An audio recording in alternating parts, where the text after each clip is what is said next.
ప్రజా యుద్ధ నౌక గద్దర్పై కాల్పులు జరిపి 27 సంవత్సరాలు పూర్తయిన సందర్భంగా ఈ నెల 6న సుందరయ్య విజ్ఞాన కేంద్రంలో ప్రశ్నించే గొంతులు పాలకుల అణచివేత అనే అంశంపై సభను నిర్వహించనున్నట్లు గద్దర్ ఫౌండేషన్ సెక్రటరీ సూర్యం తెలిపారు.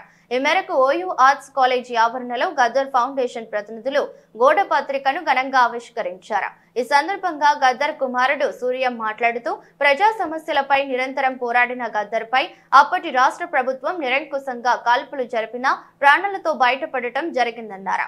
అప్పటి నుంచి ప్రతి సంవత్సరం గద్దర్ తనపై కాల్పులు జరిగిన ఏప్రిల్ 6న పాటపై తూట అనే కార్యక్రమాన్ని నిర్వహించేవారని, దానికి కొనసాగింపుగా ఇప్పుడు గద్దర్ ఫౌండేషన్ ఆధ్వర్యంలో ప్రశ్నించే గొంతులు పాలకుల అణచివేత అనే కార్యక్రమాన్ని నిర్వహించడం జరుగుతుందన్నారు.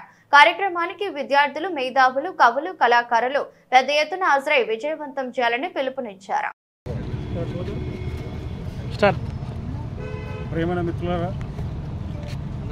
గద్దర్ ఫౌండేషన్ ఆధ్వర్యంలో మా చైర్పర్సన్ ప్రొఫెసర్ శాంతా సిన్హా గారి ఆధ్వర్యంలో ఏప్రిల్ 6న సుందరయ్య విజ్ఞాన కేంద్రం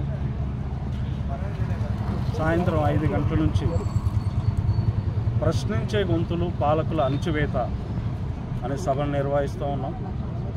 1997 ఏప్రిల్ 6న ప్రభుత్వాలు నాన్నపై కాల్పులు జరిపి ఇది 28వ సంవత్సరం.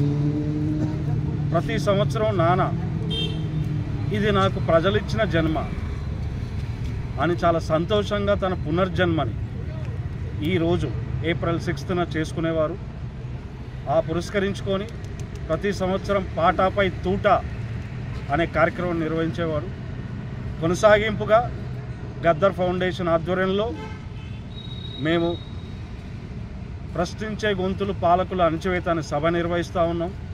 ముఖ్య అతిథులుగా మీనా కందస్వామి గారు, అలాగే మా కుటుంబ సభ్యులు అజయ్ కుమార్ వేమ్లపాటి గారు, స్పోక్స్ పర్సన్ జనసేన పార్టీ స్పోక్స్ పర్సన్గా ఉన్నారు. అట్లాగే ఆంధ్రప్రదేశ్ టిడ్కో చైర్మన్గా ఉన్నారు, వారు కూడా హాజరవుతున్నారు. వారితో పాటు అనేక మంది కవులు, కళాకారులు రాబోతున్నారు.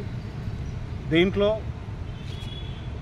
ఈ సభని పాలకులు ఎలా అయితే ప్రశ్నించే వాళ్ళని అణిచేస్తారో, తుడిమిట్టాలనుకుంటారో వారికి అందరికి కూడా ఒక మెసేజ్గా, ప్రశ్నించే వాళ్ళని శాస్త్రీయంగా, హేతుబద్ధంగా ప్రభుత్వాలని ప్రశ్నించే వాళ్ళని, ప్రజల్ని మేలుకొల్పే వాళ్ళని ప్రజలే ఎట్లాగా రక్షించుకుంటున్నారు, వాళ్ళని గుండెలో పెట్టుకుంటున్నారు.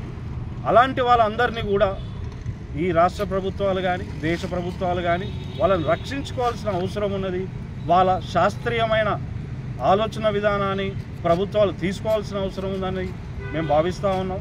ఈ సందర్భంగా గద్దరన్నతో, నాన్నతో ప్రయాణం చేసిన మీ అందరినీ మేము ఆహ్వానిస్తూ ఉన్నాం. వచ్చేవాళ్ళు వాళ్ళ మెసేజ్ని ఇవ్వబోతున్నారు. మీరు ప్రజలే గద్దరన్న వారసులు.